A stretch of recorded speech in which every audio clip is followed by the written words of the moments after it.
नमस्कार साथियों, मैं हूं Pramod Kumar Kandwal intensive spiritual group से। समाज के अंदर हमारे संत महात्माओं का अद्भुत योगदान होता है। जिस प्रकार धरती सभी प्राणियों का, वस्तुओं का, समुद्र, जंगलों का, पहाड़ों का वजन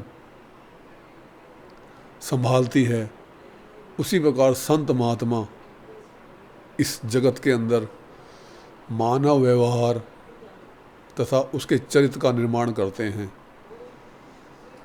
संतों की उपयोगिता हमारे जीवन में ऐसे है जैसे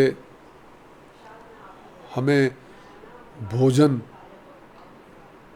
शरीर के लिए उपयोगी है। संतों के बारे में जितना ज़्यादा हम जान सकते हैं उतना ज़्यादा हमें उनकी उपयोगिता मालूम होती है। स्वयं संत महात्मा कहते हैं, या जो इस रास्ते पे चल रहे साधक होते हैं, वे भी इस बात का समर्थन करते हैं और कहते हैं, आग लगी आकाश में, झड़झड़ गिरे अंगार, संत ना होते जगत में तो जल मरता संसार। संत महात्मा एक नदी की तरह होते हैं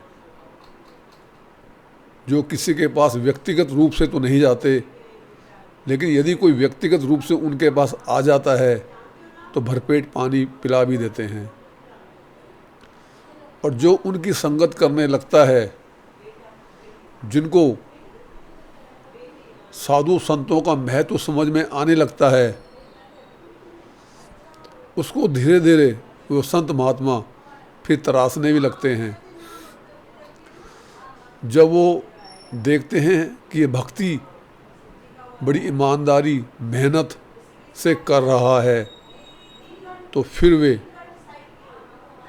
उस साधक को, उस भक्त को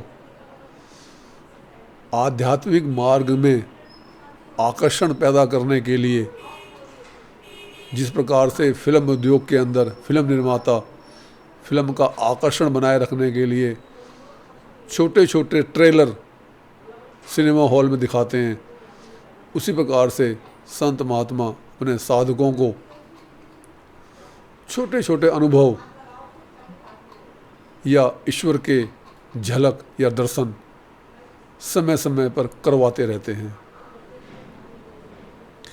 वे जानते हैं कि इनका मनोबल बढ़ाने का ये एक बहुत ही उत्तम मार्ग है, लेकिन इसका अर्थ ये नहीं है कि इससे वो मंजिल में पहुंच जाएगा। साधक को स्वयं प्रयास करना होता है, सहायता वहाँ से मिलती है, मार्गदर्शन वहाँ से मिलता है, मनोबल वहाँ से बढ़ाया जाता है, मगर रास्ता स्वयं साधक को चलना होता है, उसको ही आगे मंजिल में बढ़ना होता है। अपनी इस भक्ति के अंदर पूरी तरह से ईमानदार हो करके जो संत जन ने या उनके गुरु ने या आचार्य ने जो उन्हें शिक्षा दी है, जो पाठ पढ़ाया है, उसको ठीक तरह से याद करना होता है, उसका अभ्यास करना होता है, तभी वो मंजिल पर पहुंच सकता है। यदि वो यह समझे कि मेरा सारा कार्य गुरु ही करेंगे, मैं तो दीक्षा ले ली है, तो ये उसका बहुत बड़ा भ्रम है। दीक्षा प्राप्त होने से साधक का काम समाप्त नहीं होता, बल्कि प्रारंभ होता है। वहीं से उसकी भक्ति शुरू होती है, वहीं से उसका जीवन शुरू होता है। कुछ साधकों की ये भी समस्या रहती है कि हमने तो दीक्षा ले ली है, अब हम गुरु की शरण में चले गए हैं, और फिर गलतियां करते हैं। यानी गंदगी हम फैलाएंगे और सफाई हमारे गुरु करेंगे, तो फिर हमारे गुरु कहाँ रहे? फिर तो हमारे वो नौकर रहे। हमें इससे ऊपर उठना होता है। सुदामा इसके सबसे बड़े उदाहरण थे। श्री कृष्ण जी सुदामा जी के सपने में आते थे, तो वो सिर्फ यही कहने के लिए द्वारका गए थे कि आप बार बार मेरे पास मत आया कीजिए, सुशीला का तो बहाना था। तो इसी वजह से विशेष तौर से इन्होंने द्वारका की विजिट की थी कि मैं नहीं चाहता कि आप मेरे सुदामापुरी में आएं और आप परेशान हों। सच्चा भक्त कभी भी अपने गुरु को परेशान नहीं करता, बल्कि गुरु जो उन्हें आज्ञा देते हैं वो स्वेच्छा से, कर्मठता से उसका पालन करके आगे बढ़ता है। तो ये भ्रांति हमें निकाल देनी चाहिए कि गंदगी हम करें, गुरु हमारा साफ करे। दूसरा, गुरु शरीर नहीं होता है। जो उसका ज्ञान होता है वो गुरु होता है। जो गुरु को शरीर रूप में देखते हैं तो शरीर में जो उनकी क्वालिटी है सब वही उनके पास आ पाती हैं, इससे ज़्यादा नहीं। लेकिन क्वालिटी तो जीवात्मा में होती है, गुरु की आत्मा में होती है। यदि हम गुरु की आत्मा को हम जब गुरु मानते हैं तो संपूर्ण शिक्षा हमारे भीतर स्वयं भी उतर जाती है।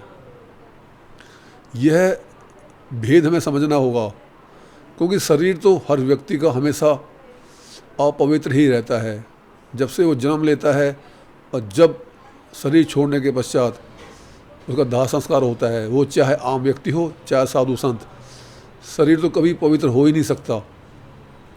तो जो अपवित्र शरीर है उससे हम पवित्रता की शिक्षा कैसे प्राप्त कर सकते हैं?